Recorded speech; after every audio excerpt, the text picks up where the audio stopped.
आंनि बिबान एंगारनायनि मेइन रिजना नैबेसो टिकेटनि नङा। इउपिपिएल राजखान्थि दोलोआ देबरगाव बियाब 10 नं देबरगाव बियाबाव लानाय जि नीति जि कौशल आं बे एक आरो क'क्राझार जिल्लायाव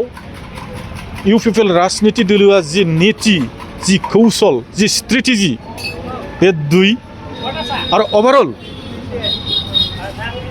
जे जोंनि मानगोनां प्रमद बर' सारनि जि एजेन्डा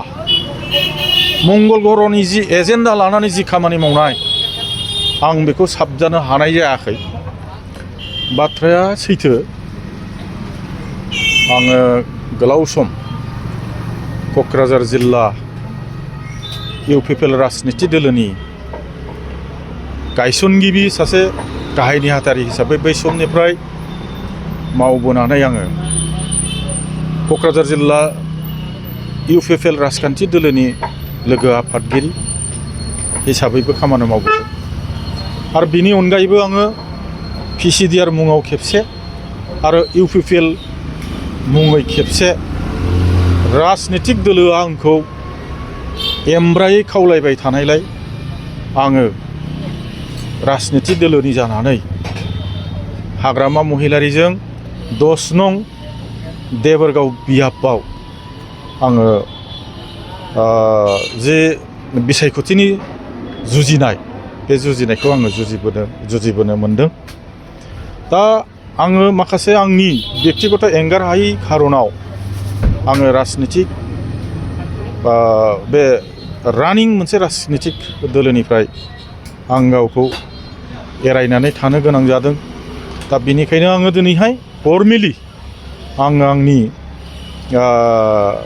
मा होनो बेखौ बिबान एंगारनाय रिजाइनेसन लेटारखौ आङो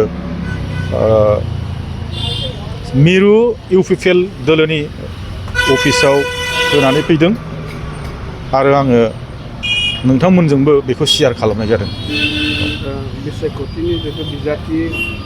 लाइयाव नोंथाङा मुं फैनि दारै बे थंखौ लानाय जादों नामा? मोजां कुइसन। दा समायाथ' दा नोङो बिसायख'थिनिनो मोनसे समाय। दा टिकेट मोनैनि हयथ' निस्सय रिजिगनेसन होबाय खोमा होननाय साननायफ्रा मानसिफोरनि गेजेराव निस्सय जागोन। खिन्थु नाथाय आं बे बाथ्राखौ बेखौ बुंगोन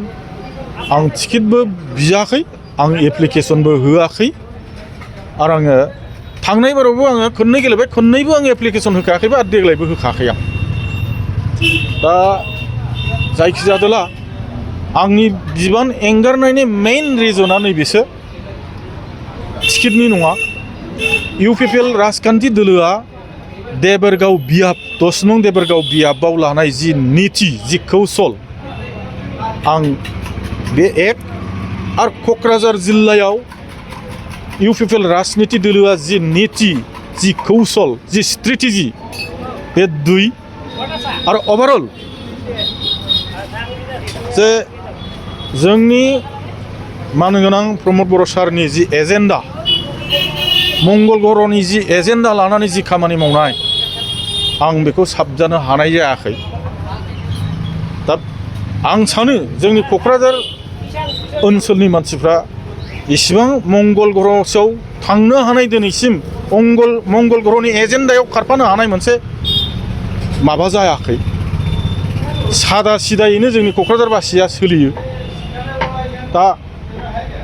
जोंनि बे प्रमद बर' सारनि बे मंगल ग्रहनि एजेन्डायाव निस्सय जोंनि क'क्राझारबासिनि खामानि मावनाया हयथ'बा साबजानाय जानाय नङा नहयबा जोंनि रायजो राजाफ्रा बिथांजों खारफानो हानाय नङा। दा बेफोर गासै नीतिखौ आङो माबानो हायैनि थाखाय हेफाजाब बा सहजग होनो हायैनि थाखाय आं बिबाननिफ्राय एंगारनाय जादों। आं बे बाथ्राखौ नोंथांमोननो फोरमायथिदों। बेजों लोगोसे मोनसे बाथ्राया बेबोदि बे फार्स्ट रिजन सेकेन्ड रिजना बेबो थांनाय 2024 मायथाइनि नभेम्बर दानाव रिसाफलनि गेजेरजों क'क्राझार जिल्ला इउपिपिएल राजखान्थि दोलोनि जि बिबान बे बिबाननिफ्रायबो आंखौ दोनथ'नाय जादों दोनथ'नायाव आंहा उसुबिदा गैया खारन आं नैबे मोनसे जिनिसखौ लुबैदोंमोन मालायखौ जेरैहाय मालायजों रायलायदों जे बे क'क्राझार जिल्लाखौ इउपिपिएल हिसाबै दानाया गायसननाया आं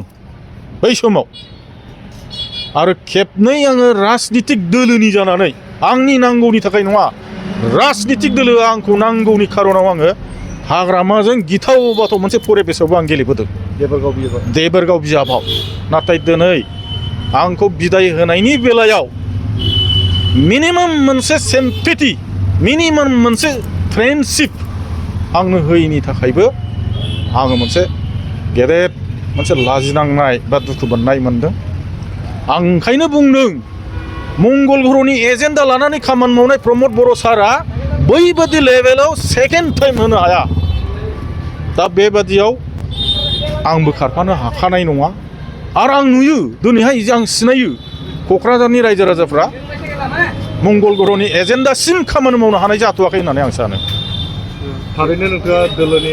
नियम निति आदर्शखौ मोजां मोनो निस्सय आङो दहाय एसे सिगाङाव बुंदों क'क्राझार जिल्ला हिसाबै इउपिपिएल दोलो राजनिति हान्जाया जि निति बाहायदों देबोरगाव 10 नं देबोरगाव बियाब हिसाबै इउपिपिएल राजनिति दोलोआ जे नितिया जि स्ट्रेटेजि बाहायदों अभारअल ओमफ्राय प्रमद बर' सारनि मंगल ग्रहनि जि एजेन्डा जि निति जि आदर्श बेयाव आं गोरोबनो हाया माबादि निति बाहायदों बिथांमोना माबादि नितिखौ आं बेखौ फैबाय थानाय समाव बुंलांगोन खिन्थु दिनै आं बेखौनो बुंनानै दोनबाय बे नितिजों आं खारफानो हाया जिहेतु बिसायख'थिया फैगासिनो दङ ओरैनो ग्रान्थासो नोंथाङा जेबो रल लानाय नंगौ नामा आं गोबाव समनिफ्राय गेलेबोदों हिसाबै आं दिनै बे बाथ्राखौबो फाइनाल डिसिसन होनो हाया रायजो राजाफ्रा जुदि बुङो रायजो राजाफोरजों रायलायनांगौ मोनसे थाबावबाय मा बुङो रायजो राजाजों आङो नैबे कयेक दिननि गेजेराव गिदिंनानै रायलायगोन बे रायलायखांनायनि उनाव आं डिसिसनखौ होगोन आरो